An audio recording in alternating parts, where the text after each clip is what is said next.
I'm here in a different role. I'm here to convince you that publishing your work will increase your luck. I'm here to convince you, hopefully, that by doing work publicly, you can increase the odds of good things happening to you.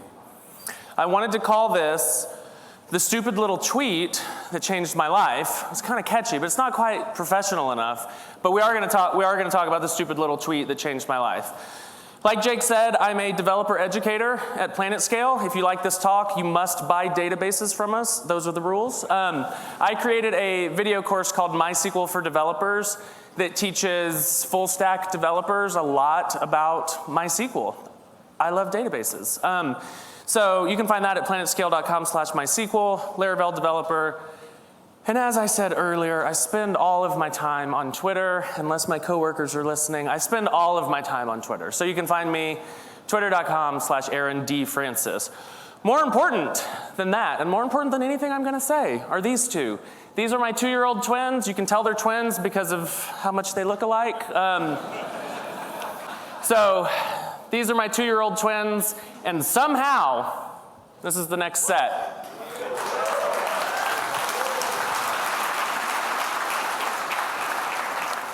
Luckiest man in the world, and this may be the last time you see me in person for a very long time. We have a lot of great sponsors here. My sponsor is better than all of them. My sponsor is my wife.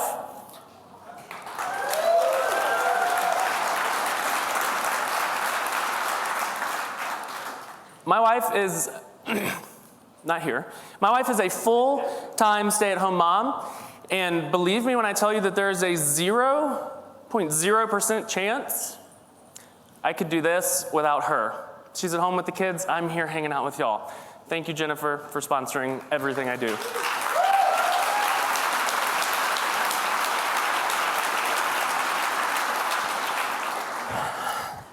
Y'all buckle up.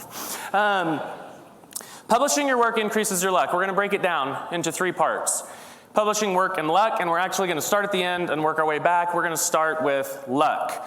For the purposes of this conversation, I get to make everything up. So I am going to define luck as when something unexpected and good happens to you.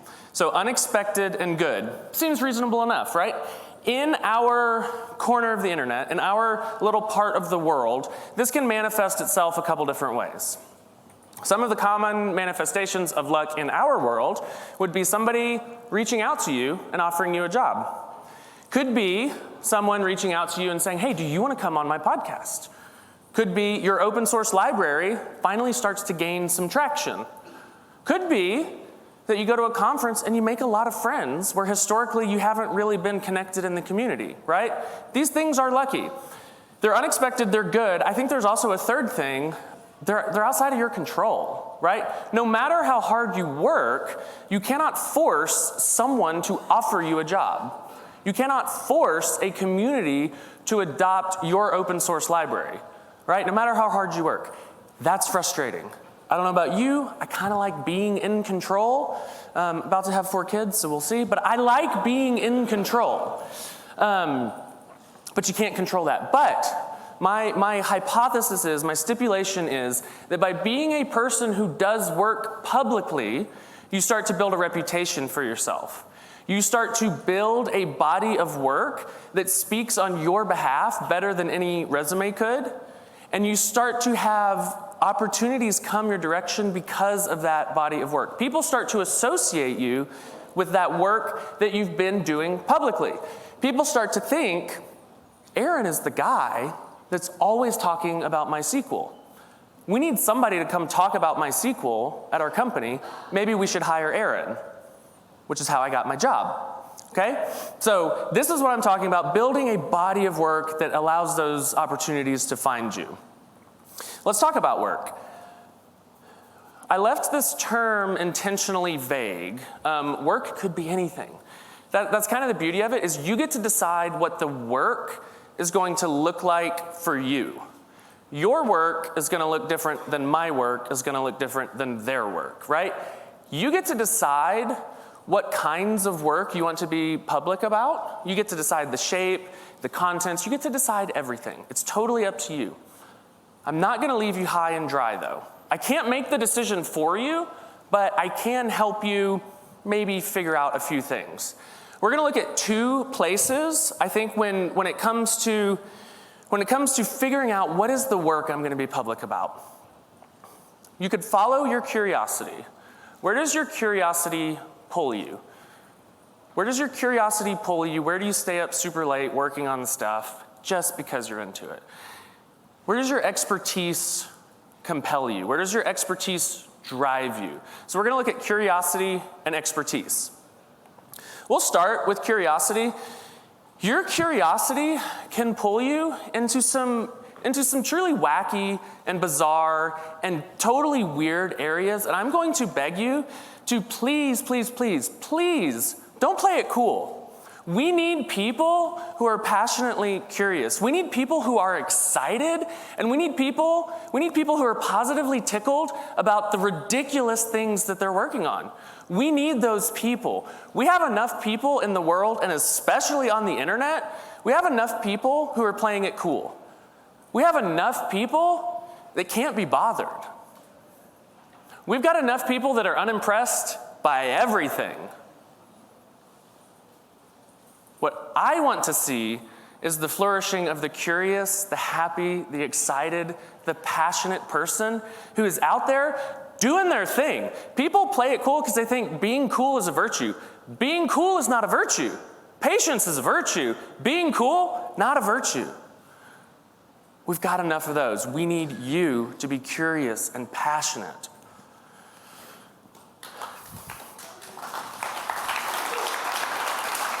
Let's talk about some of those people.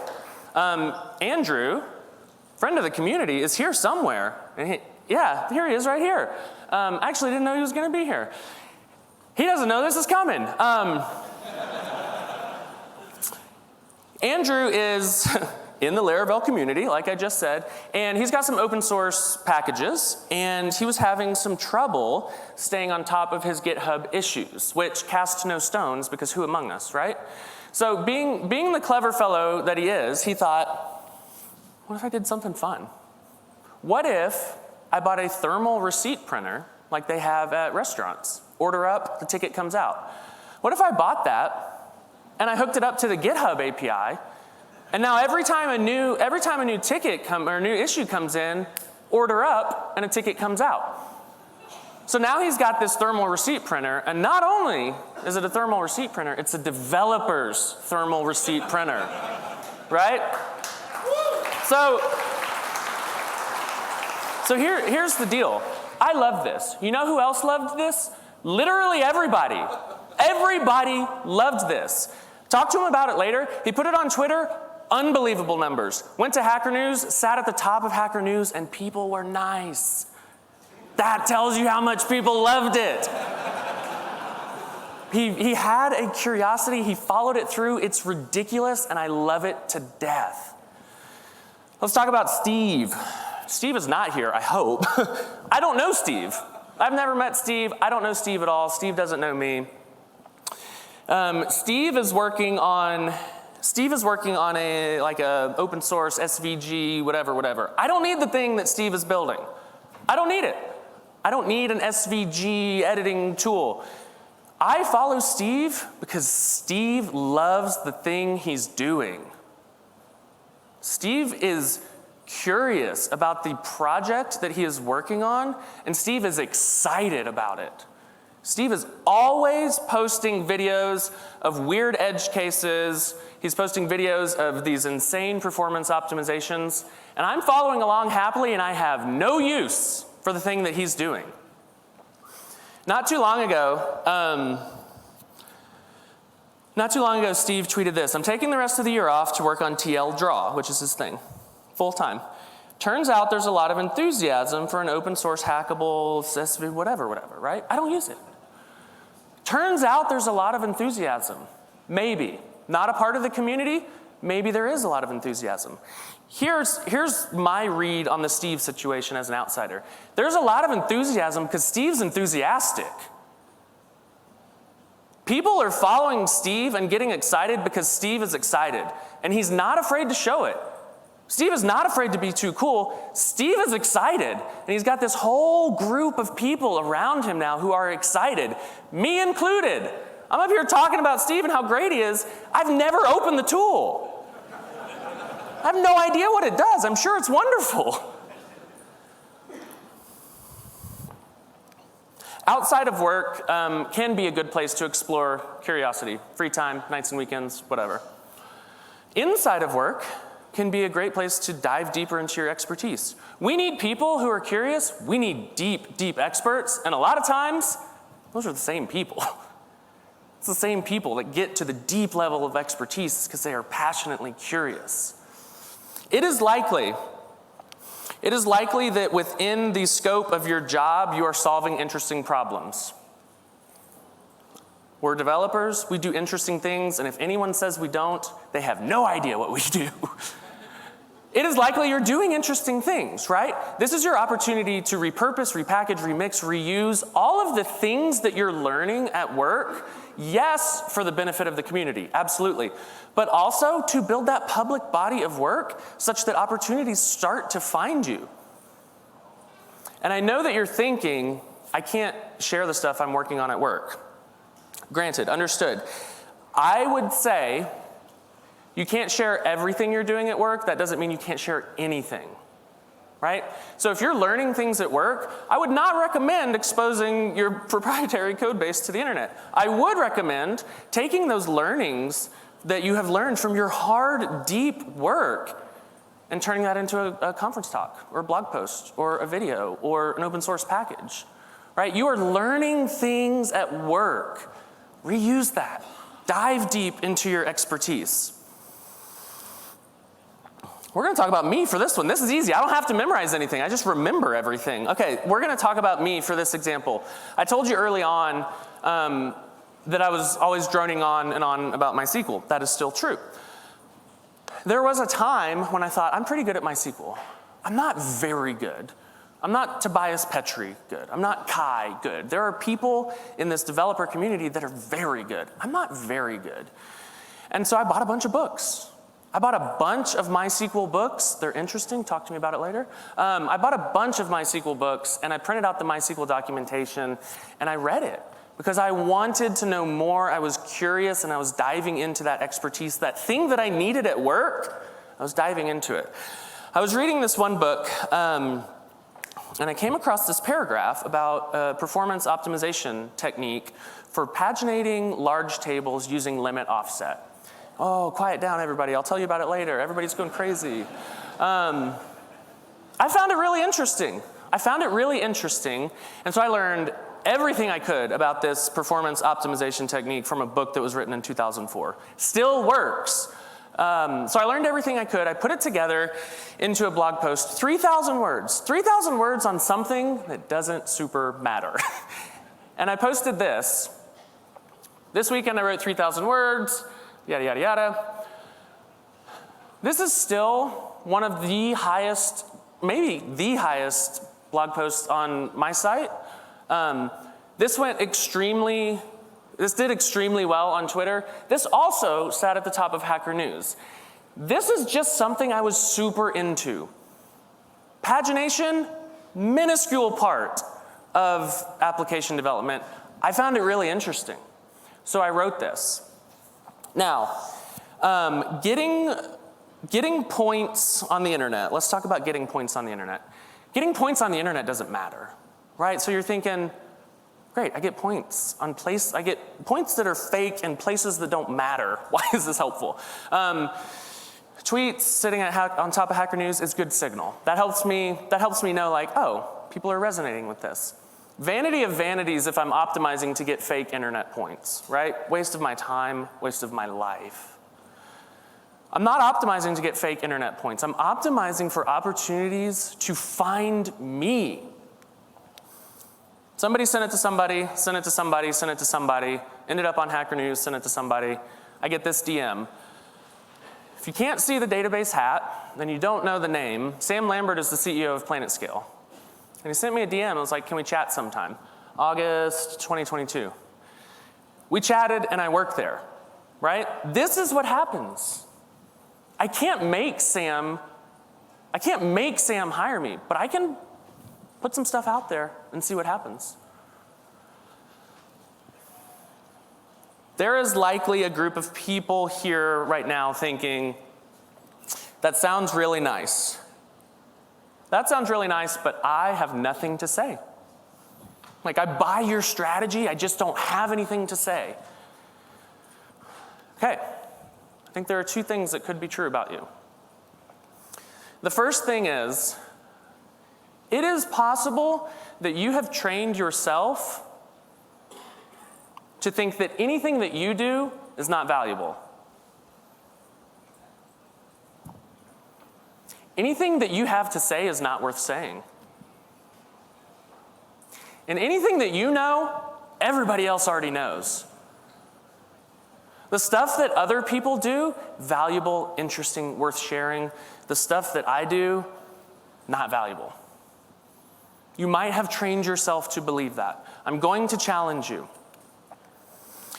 I am going to challenge you to reframe this work that you're doing. I want you to look around at the community. This is a very common problem for highly creative experts at the top of their game. They surround themselves with other experts and they think, everybody knows everything. What do I have to say? Everybody knows everything. You've forgotten the years of toil and struggle that it took to get to where you are today. And you have forgotten there are people behind you that would love just a little bit of what you know. They would love it. We've got a lot of great voices. We've got a lot of great voices in the Laravel community. You know whose we're missing? Yours. We're missing yours. You've got something to say. You've got a point of view. You have a unique set of life circumstances. We need you.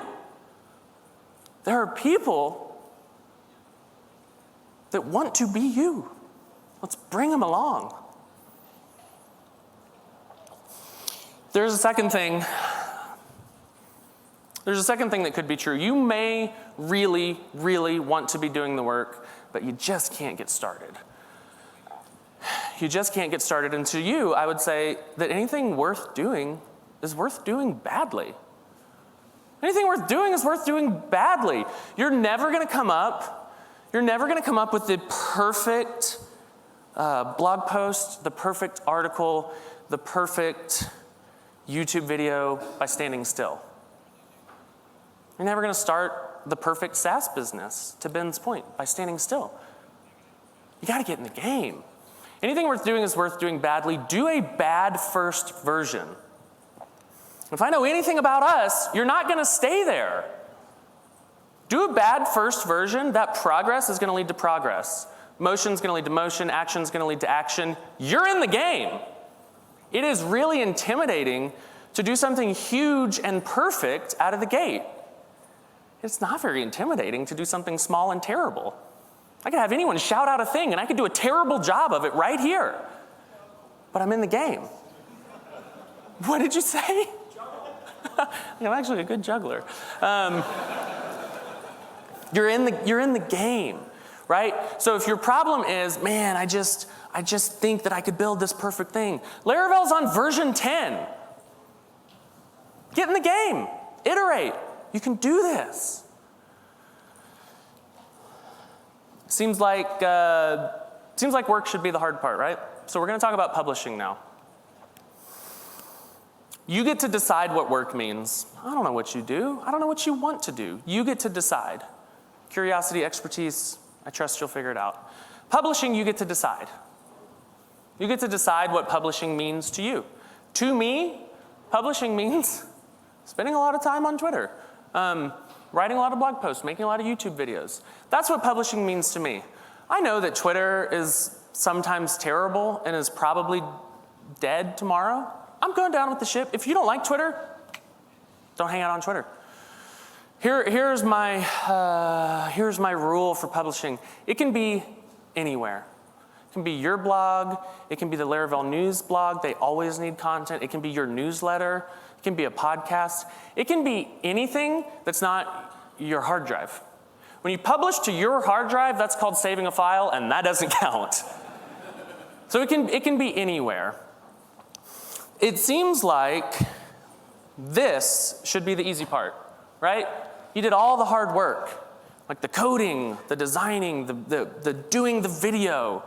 That's the hard work. Maybe. This is the hardest part for me. This has been and continues to be the hardest part for me, and it may be that way for you. It is scary to put yourself out there. It is scary to open yourself up to criticism. It is scary to be vulnerable.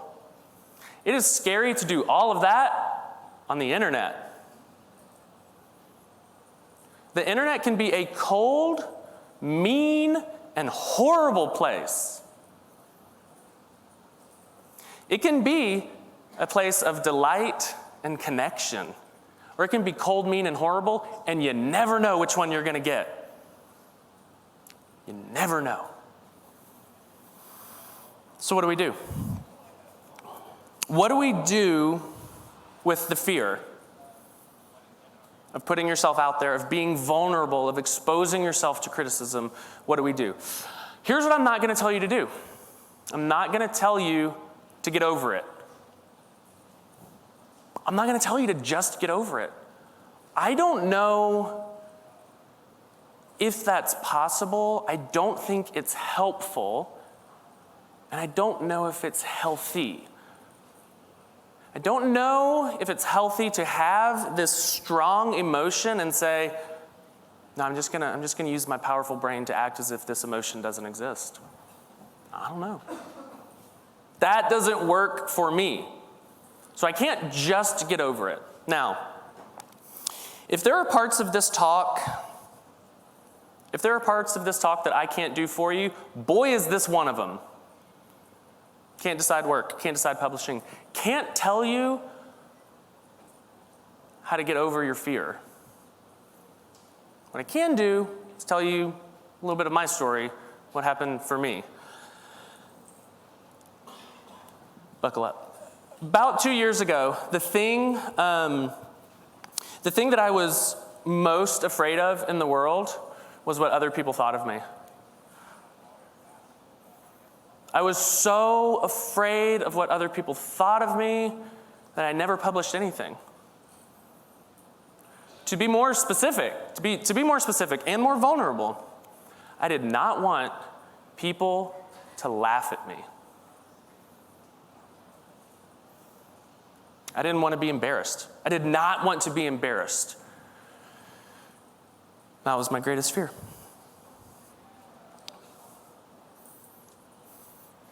I didn't share anything. I didn't want to open myself up to criticism. I watched other people sharing things. I watched other people in the community sharing things, and I noticed something was starting to grow. Something bad was starting to grow inside me. I was starting to grow bitter. I was watching everyone else go to conferences and speak, get jobs, make friends, go on podcasts, and I thought, why not me? What about me? I can do work like that. I have done work like that.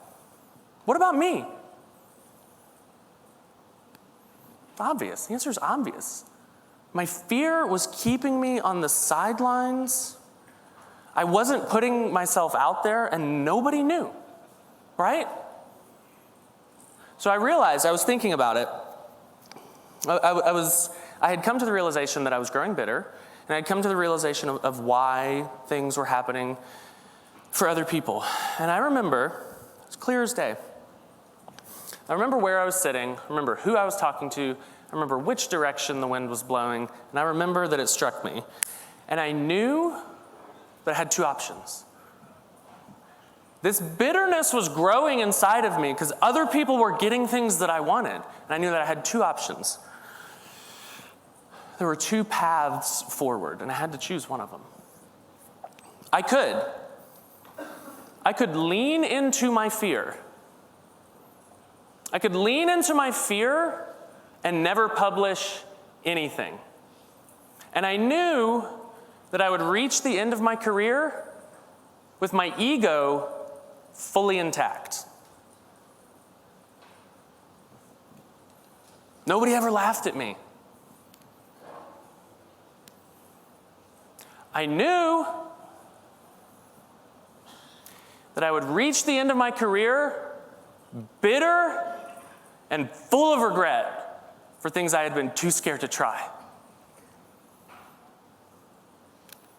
I looked to the end of my career, down that path, and the overwhelming feeling that I felt was, I wish you had cared less. And I wish you had tried more.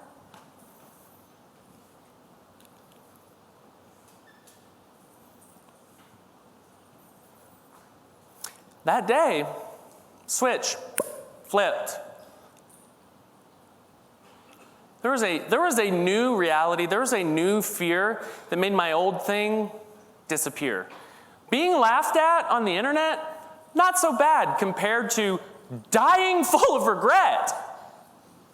Pretty good trade-off. It didn't seem so bad to be laughed at. It was no longer controlling me because I knew what the alternative was. So I chose the second route. It was easy. It was an easy choice. I chose the second route. I started sharing everything I was doing. Started sharing everything I was doing, and the world opened up before me. Opened up before me.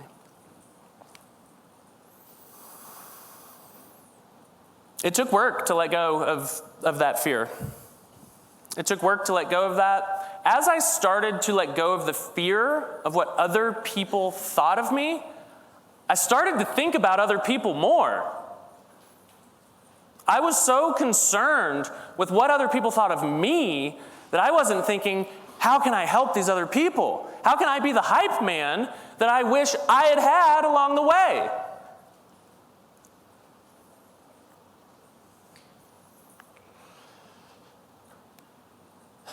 Since then, the number of unexpected and good things that has happened to me is truly hard for me to believe. March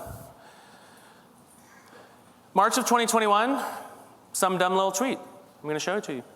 You'll see how dumb it is. I can draw a straight line to being here today. And we will. I'll show you the whole line. First, I'm going to show you the tweet because I want you to see.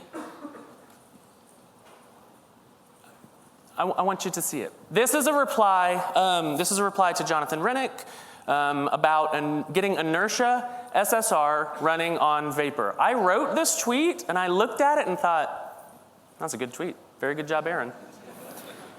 Look at the number of jargon words. What is this guy talking about? What does that even mean?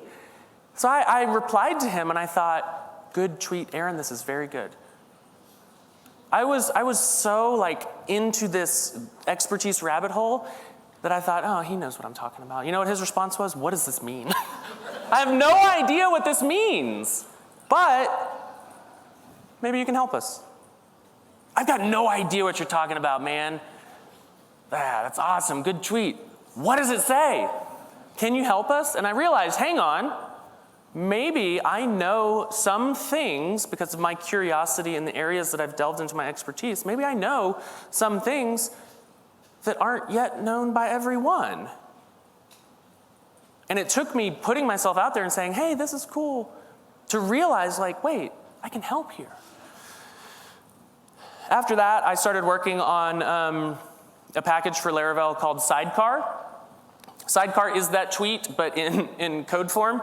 And so I started working on this package, and I Finally open sourced it. And while I was doing that, I was using my newfound sharing muscles to just tweet about it. I was like, hey, I'm doing this thing. You can run Ruby from Lambda. It's kind of neat. I'm doing it. And Frake saw it. He was like, hey, I've seen what you're doing. I've seen what you're doing. I've seen what you're doing on Sidecar. I run a Laravel worldwide meetup. Do you want to come present Sidecar? And y'all, I thought that was it. I thought that was the peak. I thought that was the pinnacle. I am speaking at Laravel worldwide. I thought, this is it. I took that video from that meetup and I submitted it to Ian at Laracon Online. And Ian took a chance and said, sure, let's do it. And y'all, I thought that was it. I thought, I have arrived. I've made it. And I was thrilled to death about it. I thought, this is incredible. What a story. I thought the story was good, so I reached out to the GitHub README project through Caleb Porzio, put me in touch. And I said, hey, I know your project. I have something that I think might fit on your project. I want to tell you a story about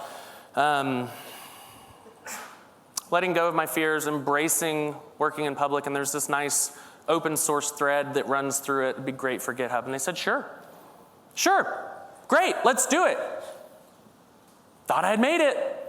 Thought this is the peak of my career. They reached out to me after this, and were like, hey, we did your developer story. Seems cool. Do you want to write an article for us? I wrote for them an article called Publishing Your Work Increases Your Luck. I wrote an article for them, and it did great, and I thought I'd made it. I took that article, and I turned it into a talk, and I was on stage at Laracon EU, and I thought, the pinnacle of my career, I have made it. Here I am today, and I think this is it. I think this is it, but I've thought that before. So I don't know what happens next, but I'll tell you what, I'm not changing my strategy. I am going to keep working, and I'm going to keep talking about it, and we'll see what happens. That's not my responsibility. My responsibility is to do the work and to talk about it. That's it.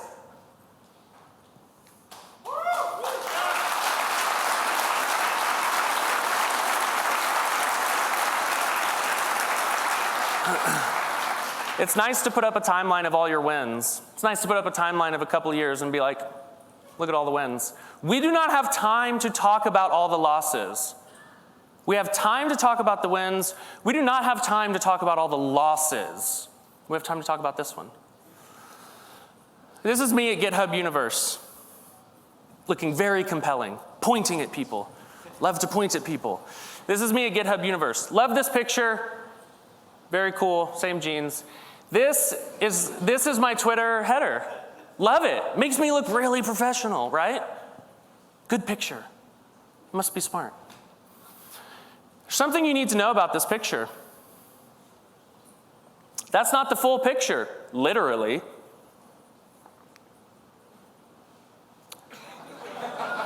That's the full picture. Does anybody notice anything about that picture? Does anybody notice that there are 3 people pictured out there? There's not a lot more off camera. There are 0 more out of frame. These 3 people, event staff. So we're down to 0 people, okay? Down to 0. It gets worse. There are 0 people listening to this talk who are not paid by GitHub to listen to the talks and make sure everything goes okay. This is so bad that people were taking chairs from where the humans should be and turning it around so that they could eat lunch together.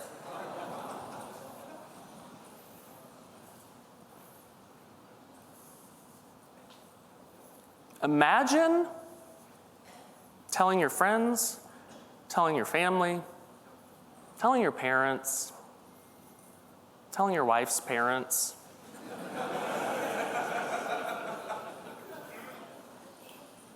I got a big thing coming. I got a conference called GitHub Universe. It's in California. It's a big deal. It's going to be live streamed. And you get there, and your talk's not on the schedule. You're like, that's fine. It'll be live streamed. I'll tweet it out. No one will ever know the difference. You find out a few hours before it's not actually being live streamed. Everyone else's is. Yeah, there was no problem with the live streaming equipment. There was a problem somewhere else. This talk, not live streamed. Hey, Mom, it's actually not going to be live streamed.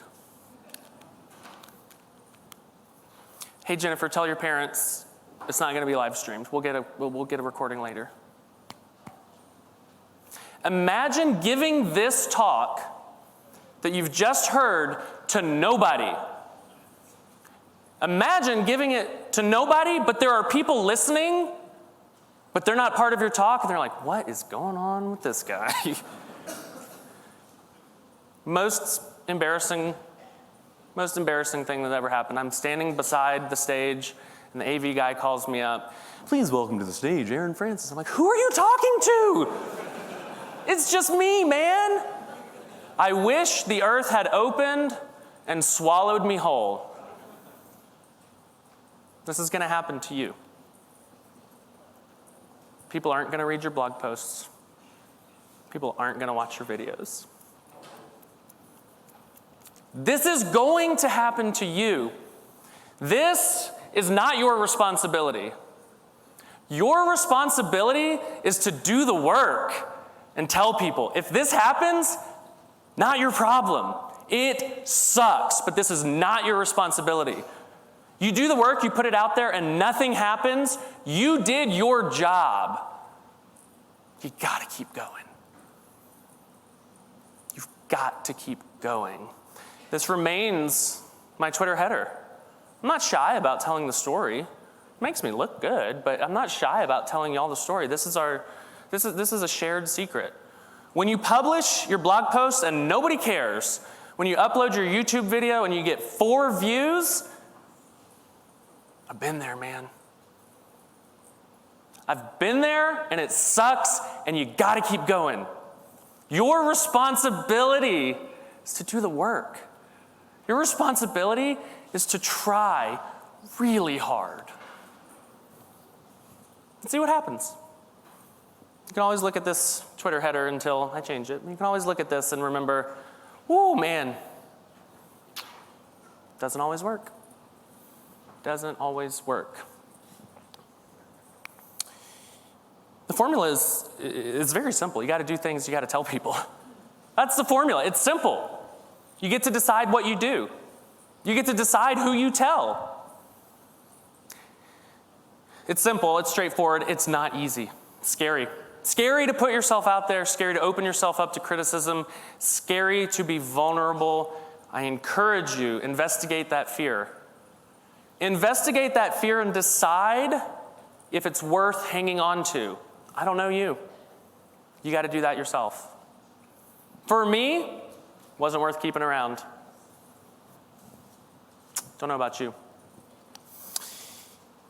You will receive criticism. You're going to put stuff out there, and there are going to be people who actually you to death. Actually, have you thought about, I did that one time.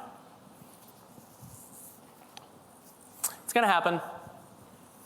For every vocal critic, for every person that says, actually, there are 10 times as many people who are following along quietly. There are 10 times as many people that want you to succeed. There are 10 times as many people that are proud of you.